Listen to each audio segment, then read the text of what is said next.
ወደ ስራ ይገባል ተብሎ የታሰበው የሰው ኃይል ከለውጡ በፊት 2 ሚሊዮን የሚሆን የሰው ኃይል የኢትዮጵያ ኢኮኖሚ የስራ ዕድል ይፈጥራል የሚል ነው። እንግዲህ ያለንን የወጣት ቁጥር ወስደን 2 ሚሊዮን ብቻ ቢሆን ይሄ ውጤት የ10 ዓመት ውጤት ነው ማለት ነው። ግልጽ ነው። ነገር ግን በ4 ዓመት ተኩል ወይም ወደ 5 ዓመት እየተጠጋን ነው። የተሳካ ነው። ዳይቨርሲፋይ የሆኑ ምንጮች ስላሉትም ጭምር እየተገኘ ያለው ውጤት ነው። ሀገራችን ኢትዮጵያ በለውጥ ጉዞ ላይ ነች። አንድ ሀገር ጠንካራና ቀጣይነት ያለው ለውጥን ስታመጣ ደግሞ ትልቁን ድርሻ የሚይዘው ዜጎቿ ናቸው። በተለይ የግልና የመንግስት ድርጅት ውስጥ ተቀጥረው የሚሰሩ ዜጎች ለአንድ ሀገር እድገት ወሳኝ ድልድይ ሆነው ያገለግላሉ። እነዚህ ዜጎች ሀገራቸውን ከማገልገል አልፈው ራሳቸውንም ይጠቅማሉ። ይህም ዜጎች ለሀገራዊ ለውጥ የሚያደርጉት አስተዋጽኦ እንዳለ ሆኖ መንግስትም ለዜጎች ምቹ የሥራ ዕድል መፍጠር ደግሞ ዋነኛ ግቡና ስራው ነው።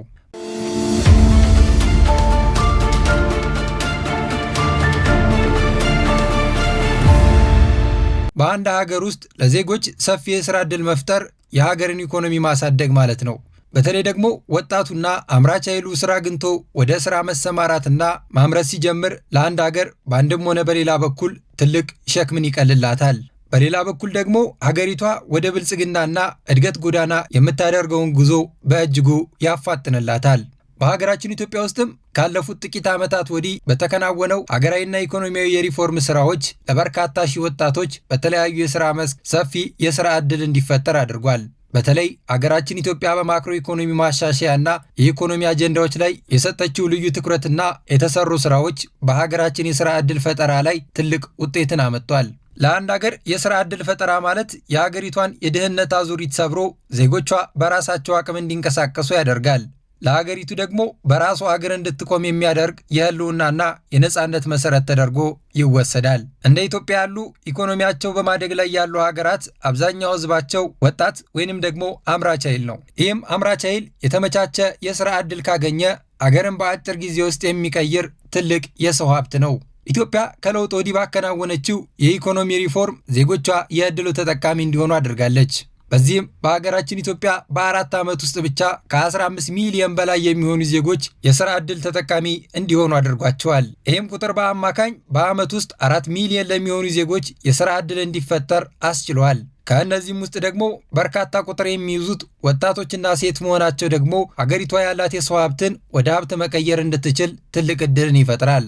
ሀገራችን ኢትዮጵያ የሥራ ዕድል ፈጠራ ላይ ትኩረት ሰጥታ እየሰራች ነው። የሥራ ዕድሎች ዜጎችን ከጥገኝነት ወደ አምራች ያሸጋግራሉ፣ የድህነት ምጣኔን ይቀንሳሉ፣ እንዲሁም የወጣትን የተሻለ ሕይወት የመኖር ተስፋ ያነቃቁታል። ይህም ሥራ የዜጎችን ጉልበት ወደ ሀገር ሀብት የሚቀይር ብቸኛው መተላለፊያ መንገድ ነው። ሀገራችን ኢትዮጵያ የነበረችበት የቆየ ተደራራቢ የሥራ አጥነት ችግር ለመፍታት ከፍተኛ ርብርብ የሚጠይቅ በመሆኑ ከለውጡ ዓመታት ወዲህ በርካታ የሪፎርም ሥራዎች ተከናውነዋል።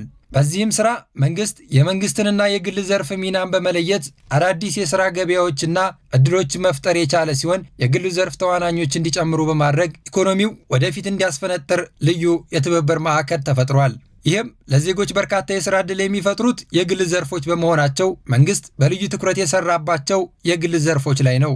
የግል ዘርፍ የኢኮኖሚ ዋና ሞተር እንዲሆኑ ለማስቻል ከተወሰደው እርምጃዎች መካከል ለግል ኢንቨስትመንት አቅራቢዎች የፋይናንስ ማነቆቻቸውን መፍታት የተሰራ ትልቅ ሥራ ነው።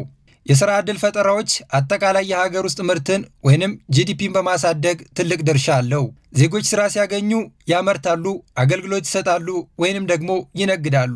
ይህም የዜጎች የዕለት ተዕለት ውጤት ተደምሮ የሀገር አጠቃላይ የምርትና የኢኮኖሚ አቅምን ከፍ ያደርገዋል።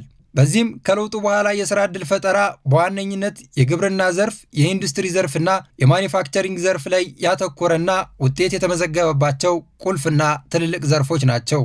መንግስት በልዩ ትኩረት የሰራበት የግብርናው ዘርፍ ሲሆን የግብርና ዘርፉን ማዘመን እንደ ኢትዮጵያ ላለች ሰፊ የሚታረስ መሬት ላላት ሀገርና ከሀገሪቱ የህዝብ ብዛት ከፍተኛውን ቁጥር የሚይዘው አርሶ አደሩ ለሆነባት ሀገራችን ኢትዮጵያም የግብርና ዘርፍ ትልቅ ድርሻ አለው። ግብርና ማዘመን የሀገር እድገትን ከማፋጠን በዘለለ የአርሶ አደሩንም ሕይወት የተሻለ ያደርገዋል። በዚህም ዘርፍ ከለውጡ በኋላ የተሰሩ ስራዎች ትልልቅ ስኬቶችን አስመዝግበዋል። የበጋ ስንዴ መስኖ ልማት፣ የሌማት ትሩፋት፣ በእንስሳትና በዶሮ እርባታ እንዲሁም በሌሎች የግብርና ስራዎች ላይ የተደረጉ ማሻሻያዎች በሚሊዮን የሚቆጠሩ የሀገራችን አርሶ አደሮችና ወጣቶች ተጠቃሚ እንዲሆኑ አድርጓቸዋል። የኢንዱስትሪና የማኑፋክቸሪንግ ዘርፎች ደግሞ ለሥራ ፈጠራ ትልቅ አቅም አለው። የኢንዱስትሪ ዘርፍ ለአንድ ሀገር የኢኮኖሚ እድገትና ስልጣኔ መሠረት ተደርጎ ይወሰዳል። ከጥራጥሬ ዕቃ አምራችነት ወደ ዘመናዊ የምርት ስርዓት የሚደረግ ሽግግር ዋነኛ ድልድይ ነው። በተለይ ሀገራችን ኢትዮጵያ ከግብርና መር ወደ ኢንዱስትሪ መር እያደረገችው ላለው ሽግግር ትልቅ አቅም ያለው ወሳኝ ዘርፍ ነው። የኢንዱስትሪ ዘርፍም የሀገርን የኢኮኖሚ አቅም የሚያፈረጥምና የዜጎችን የመግዛትና የማምረት አቅም የሚያሳድግ በመሆኑ እንዲሁም ሀገርን በዓለም አቀፍ መድረክ ላይ ተወዳዳሪ የሚያደርግ ዋነኛ የሀገር ምሰሶ ዘርፍ ነው። የማኒፋክቸሪንግ ዘርፍ ለአንድ ሀገር የኢኮኖሚ መዋቅር መለወጥና ዘላቂ እድገት እጅግ ወሳኝ ስትራቴጂካዊ ዘርፍ ሆኖ ያገለግላል። በተለይ እንደ ኢትዮጵያ ላሉ ታዳጊ ሀገራት ዘርፉ ከግብርና ወደ ኢንዱስትሪ ለሚያደርጉ ሽግግር እንደ ዋነኛ ሞተር ተደርጎ ይወሰዳል። ሀገራችን ኢትዮጵያ በእነዚህ ሁለት ዘርፎች ላይ በተሰሩ የሪፎርም ስራዎችና ኢትዮጵያ ታምርት በተባለ ሀገራዊ ንቅናቄ በተለያዩ የሀገራችን ቦታዎች የኢንዱስትሪ ፓርኮች መስፋፋት እንዲመጣ ያደረገ ሲሆን በዚህም ሳቢያ ለበርካታ ዜጎች የሥራ ዕድል ምንጭ ሆኖ እያገለገለ ነው። ለዜጎች በተፈጠረ የሥራ ዕድል አገር ተጠቃሚነቷን በእጅጉ ከፍ ያደረገ ሲሆን ለአብነት ያክል በበጋ ስንዴ ልማትና በማኒፋክቸሪንግ ዘርፍ የተሰማሩ ዜጎች አገሪቱ ከውጭ የምታስገባውን ምርት በሀገር ውስጥ ምርት ለመተካት በሚደረገው ጥረት ላይ የራሳቸውን አሻራ በማሳረፍ የሥነ ልቦና እርካታና በሀገር የመኩራት ስሜትን እንዲፈጠር ያደርጋል። እንደ ኢትዮጵያ ላለች ፈጣን የሕዝብ ቁጥር እድገትና ሰፊ ወጣት ኃይል ላላት ታዳጊ ሀገር ደግሞ የሥራ ዕድል መፍጠር የቅንጦት ጉዳይ ሳይሆን የህልውናና የብሔራዊ ደህንነት መሠረት ነው። በዚህም ለዜጎች በተለይ ደግሞ ለወጣቶችና ለሴቶች የሚፈጠር የሥራ ዕድል ሀገራችን ኢትዮጵያ አሁን ላይ እያመጣችው ላለው ትልቅ ለውጥና እድገት ትልቁን ድርሻ የሚይዝ ነው። በዚህም በለውጡ የሥራ ዕድል ፈጠራ ማበረታታትና ዘርፎቹን ማሳደግ ደግሞ የሀገርን ኢኮኖሚና የሀገርን ሉዓላዊነት ከፍ ያደርጋል።